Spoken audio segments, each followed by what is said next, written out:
Heute zeige ich euch eine Deko-Idee bzw. Bastelidee mit Draht. Ja, und die kann man dann im Laufe des Jahres immer wieder neu gestalten. In meinem Fall wird das Ganze dann später sommerlich dekoriert werden. Ja, und an Materialien benötigt ihr auf jeden Fall einen 2 mm starken Aluminiumdraht.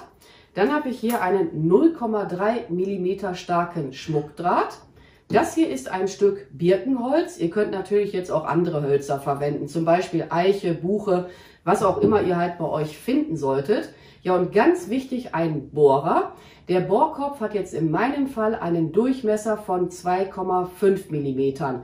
Der ist jetzt einen Tacken größer als hier dieser Aluminiumdraht, also der hat 2 mm Durchmesser, so rum.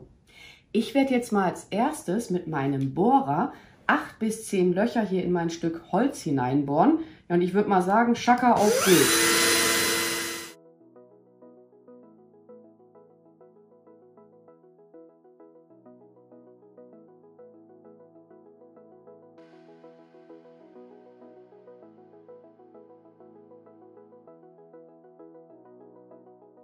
Ja, insgesamt habe ich jetzt sogar 14 Bohrlöcher gebohrt. Ob ich die alle gebrauchen werde, weiß ich an dieser Stelle noch nicht. Das entscheide ich erst gleich im Laufe des Prozesses. So, jetzt kommt hier im nächsten Schritt mein Aluminiumdraht hinzu und der wird hier ganz entspannt in diese Löcher hineingesteckt werden. Und dann forme ich mir mal so einen groben Ring daraus. Ich halte das aber jetzt hier erst einmal so an, um mal selber ein Gefühl dafür zu bekommen, wie viel Aluminiumdraht benötige ich halt gleich. Ich will jetzt hier auch nichts verschwenden. Ich halte den jetzt mal ab. Forme mir das Ganze hier mal so locker flockig aus. Je nachdem, wie groß ihr das nachher hier haben möchtet, halt hier oben drüber rum dementsprechend mehr oder dann halt weniger abschneiden und steckt das jetzt hier auch entspannt in ein anderes Bohrloch hinein. Ja, und das Ganze mache ich jetzt so lange, bis ich hier mit der Dichte soweit zufrieden bin. Also wirklich jetzt erstmal Step by Step einarbeiten. Nicht, dass ihr dann, ja, ich sag mal, Gott weiß, wie viel Aluminiumdraht nachher im schlimmsten Fall aus Versehen noch verschwendet. Ich hatte sowas schon mal vor etlichen Jahren gemacht, da weiß ich gar nicht mehr, wie lange ich meinen Aluminiumdraht, abgeschnitten hatte. Und dann immer hier in andere Löcher den Aluminiumdraht hineinstecken. Ihr könnt das auch im Laufe des Prozesses immer wieder auch ausformen, ne? Das ist das Schöne beim Aluminiumdraht. Den kannst du so hin und her knicken, wie du das dann halt letzten Endes für richtig hältst.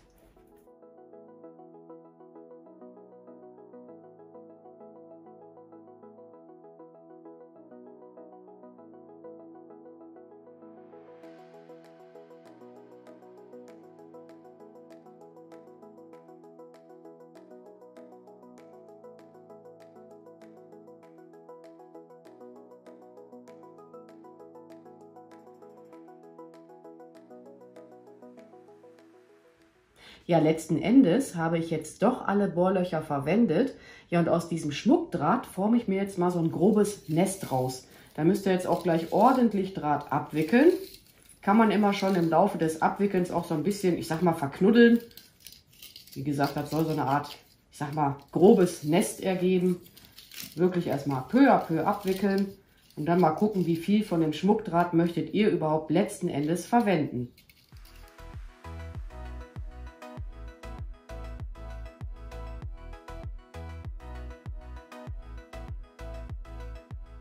Das sollte jetzt in meinem Fall schon mal ausreichen. Ich muss den Draht aber hier mal eben wieder befestigen. Nicht, dass der sich im schlimmsten Fall nachher noch von alleine abwickelt. Dann hat man nämlich mit dem Draht, ehrlich gesagt, den Worst Case. Bei irgendeinem anderen Draht ist mir das mal passiert. Ich glaube, bei so einem lilafarbigen Schmuckdraht.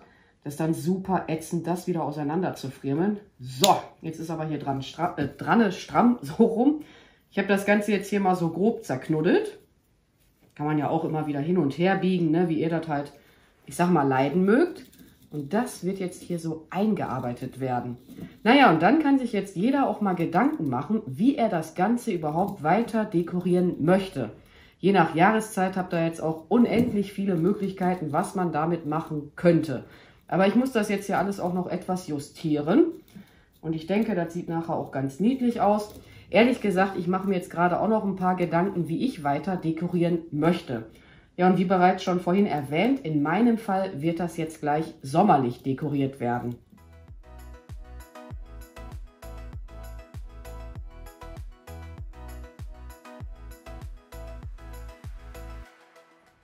Ich habe mir jetzt so meine Gedanken gemacht, wie ich das Ganze jetzt weiter dekorieren möchte. Ja, und auf meinem Arbeitstisch befinden sich jedenfalls ein paar Gräser.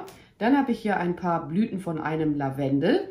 Dieser Puschel hier, der stammt von einem Riesenzierlauch. Leider ist der schon bei mir im Garten ja komplett verblüht, aber die kann man auch wirklich beiseite legen und dann auch einfach mal eintrocknen lassen.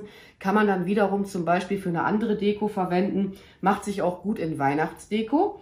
Ja, und das hier ist Schleierkraut. Das stammt noch aus einem vorherigen Projekt. Das waren die Reste von dem Kräuterkranz.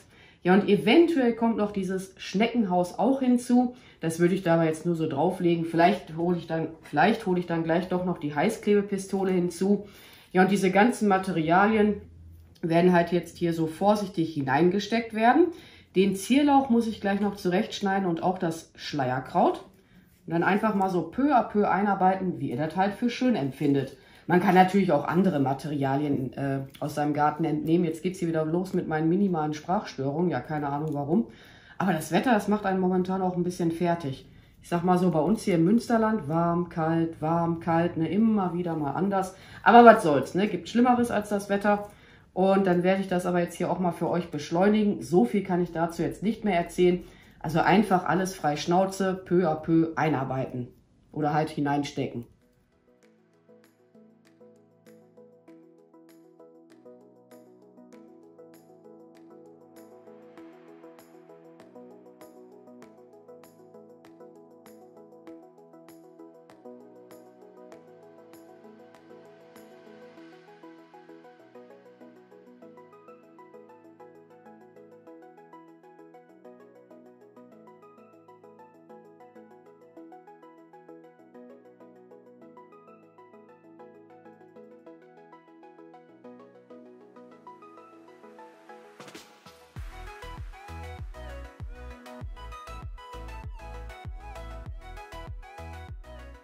Mit meiner Dekoration bin ich nun soweit fertig. Ja, und im Laufe der Zeit werden alle Materialien dann halt auch eintrocknen. Aber ich persönlich finde, das sieht dann auch immer noch richtig schön aus. Das Schneckenhaus habe ich im Übrigen einfach nur so oben drauf gelegt. Das wurde jetzt nicht noch extra mit einer Heißklebepistole befestigt. Ja, und dann kann man das ja, wie bereits erwähnt, immer wieder neu umdekorieren. Zur Weihnachtszeit könnte man jetzt beispielsweise noch zusätzlich auch eine Drahtlichterkette mit einarbeiten. Ja, jedenfalls findet ihr alle benötigten Materialien für das Projekt auch nochmal in der Videobeschreibung. Und ansonsten werde ich mich jetzt auch mal an dieser Stelle bei euch verabschieden. Ich bedanke mich fürs Zuschauen. Macht's gut, eure Pink Peach. Bye!